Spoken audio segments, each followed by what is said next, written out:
Are white people treated better than black Americans or black people in Tanzania? Stay tuned to learn more. Welcome everyone to Smart Up Travel. I am Ifeanyi. Thank you. Thank you very much. Your thoughtful time. Thank you. Every year, thousands of people from different ethnicities and cultural backgrounds visit the beautiful country of Tanzania, East Africa. For the most part, many people have a joyful experience and continually return to Tanzania every year. Friends are made, lifelong friendships are built, and mutual benefits consistent with integrity are formed. Nevertheless, there are individuals who experience some forms of misfortune. On today's episode, we share some of the tips on how you can avoid being a victim to such misfortunes if you decide to travel and visit the beautiful country of Tanzania. I am sure many of you have seen the title for today's episode. Are white people treated better than black Americans? And you will be asking yourself the question, Ifeanyi, what is going on here? Well, this is in response to a recent video that was put out by an American YouTuber where she interviewed a couple who allegedly stayed and spent some time in Tanzania. And they related their experience, and for the most part, it was quite negative.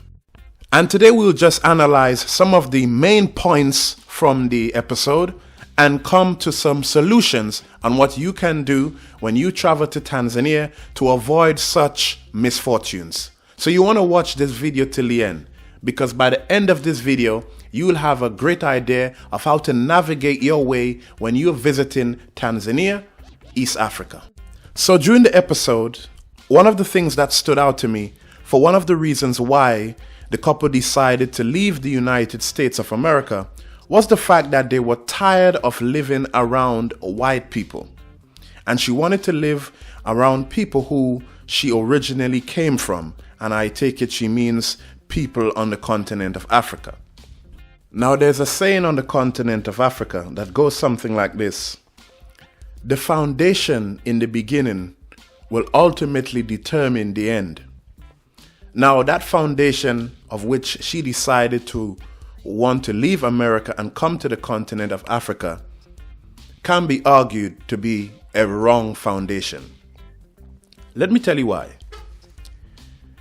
People can share the same skin complexion like you, but they do not share the same mindset like you. And therefore the mindset will always override the complexion of skin.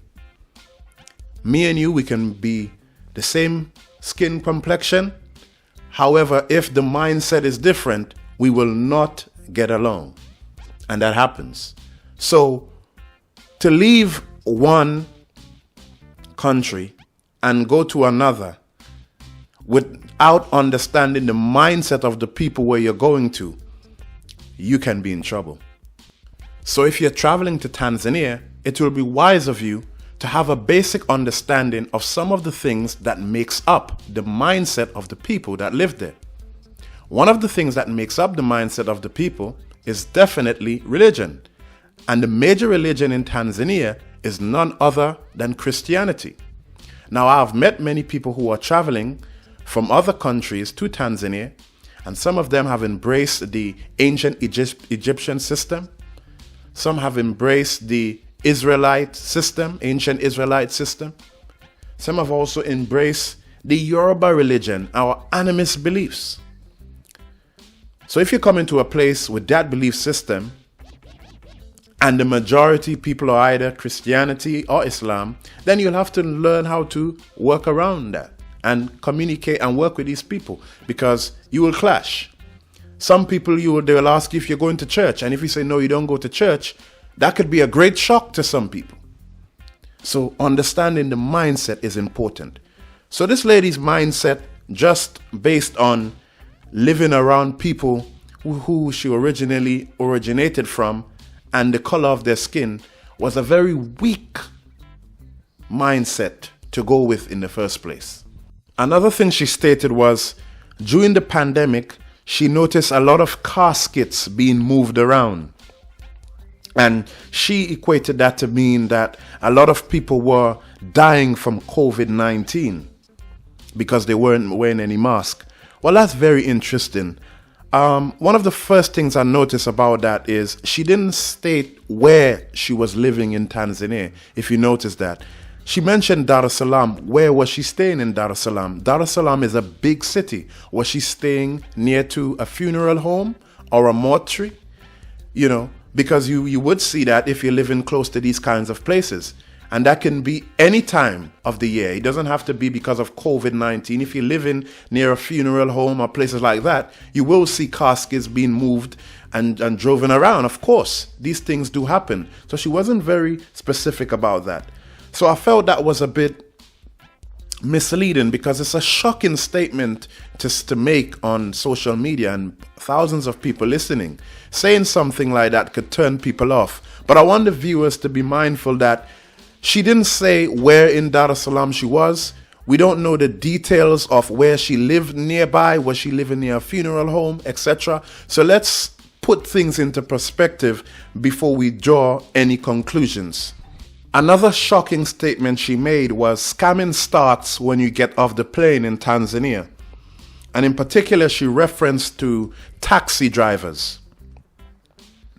Now, I'm not going to debate this question of whether or not taxi drivers are scammers or not. Having been to many countries, there's always been an issue with taxi drivers wherever you go.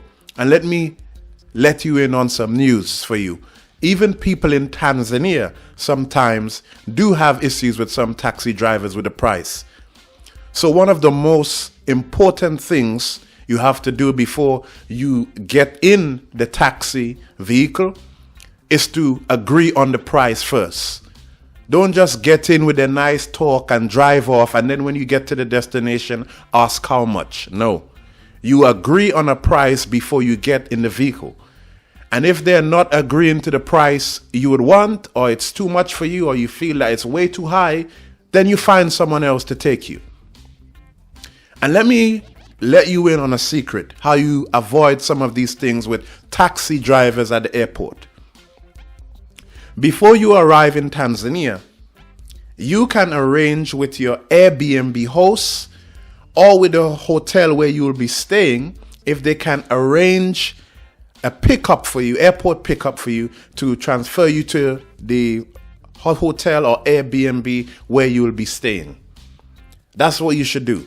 And if you're going to an Airbnb or hotel and they can't provide you that service, then don't book with them. Book with an Airbnb and a hotel before you arrive in Tanzania who can provide you a pickup service on the airport. So you avoid all that situation with taxi drivers and all of that. When you land on the airport in Tanzania, your taxi is waiting for you. You already know the price you'll be paying, and you go to your accommodation. Another statement which was made was that white people are treated like royalty in Tanzania. I'm not sure what that statement means. To me, it's quite ambiguous, to be honest. Many of the people who are considered white that comes to Tanzania, a lot of them are on the all-inclusive package. So they get paid, they get treated for what they paid for. They'll have their tour guide that takes them around through the tour company. Some of them already have their hotels and everything arranged before they arrive. And they also have their airport transfer service and everything arranged for them because it's all inclusive. Many of the people who will be considered white that are coming into Tanzania are generally coming to enjoy the natural beauty of the place, the lovely beaches, the safari, the wild animals, etc. They're not necessarily coming to integrate with the people. Some are, but not all of them are. So the experience of someone who will be coming to actually live like a local, integrate with the people, and really get a good feel of the culture, their experience will be different than someone who is just coming to just enjoy the natural beauty of the place and return to their country. Recently, a YouTuber who would be considered white, he had some of his belongings stolen. Now, according to him, he wasn't treated like royalty in that situation. So I think we need to understand that there are good and bad in every society. So you definitely need to be able to move accordingly and understand the area where you'll be going to live or where you'll be staying, and understanding the mindset of the people who you'll be living around. Another thing she mentioned was her experience with a Tanzanian landlord. And to be honest with you, there's a lot of red flags with that story. For example, she stated that she paid down the deposit, the contract was signed, and she paid her money, and then the landlord changed their mind and wanted to bring their son or sister to the property instead. So she had to remove her things. She was given a week. Then the landlord changed her mind and said, no, you need to remove your things today. And then she said she got a truck to remove her belongings. And then the landlord came and said, no, some of the things are mine, and different things like that. Some of the whole story itself is just a concoction of confusion, which doesn't add up, right? Because I'll tell you from experience, landlords in Tanzania, if they're legitimate, they don't play around when it comes to their tenants. And once you've paid your deposit, from the time you pay your deposit, it's all go with them. You know what I mean? They make sure that you're comfortable, you move into your property, and if they can give any assistance to help you, they will, especially someone who is not even from Tanzania, because they'll want your business. Again, this is people's livelihoods. The longer they'll have their tenants in their place is better. And to ensure that they have their tenants longer, they provide good customer service. Yes, some of them can improve, but generally speaking, once a deposit is paid in Tanzania, there's no, oh, I changed my mind, I want my sister to move into that property. So that story there is quite questionable. But here's a solution for you. There's a website called My Dalali Real Estate. Now, it's one of Tanzania's #1 real estate agents website, right? And you can have the opportunity to view some of the properties there and also speak to agents in Tanzania firsthand. So before you even arrive to Tanzania. And they have a WhatsApp and they have their contact number there and also their email. You can contact them while you are in your country right now and speak to them and get an idea of the prices, how much you will pay, what's the procedure, and just get an idea. You don't have to agree to anything. You don't have to pay anything. Just get an idea of how much things will cost, so you can put things in perspective to see whether or not it is the right option for you, whether or not it's, you can afford some of the prices they are asking. So it's good just to get an idea instead of when you land in Tanzania, many people telling you different things and you're getting different stories. You can get information right now. So I've left the website in the description below, so check it out. I do trust that you have found today's episode insightful and you have actually learned something that you can actually use in the not distant future if you decide to do so. Now, I'm not here to paint a rosy picture of Tanzania. I will admit there are challenges, like in any other country. However, with challenges, there's also solution. And always look for solutions to some of these challenges, instead of coming to erroneous conclusions without any solid facts. And any YouTuber who is presenting to you that Tanzania is all good and no problems, then you should be very careful with such YouTuber. Nevertheless, like I always say, do your research. Don't just pack everything and move straight away. It is always good to visit first and get a feel of the country to see if it's for you.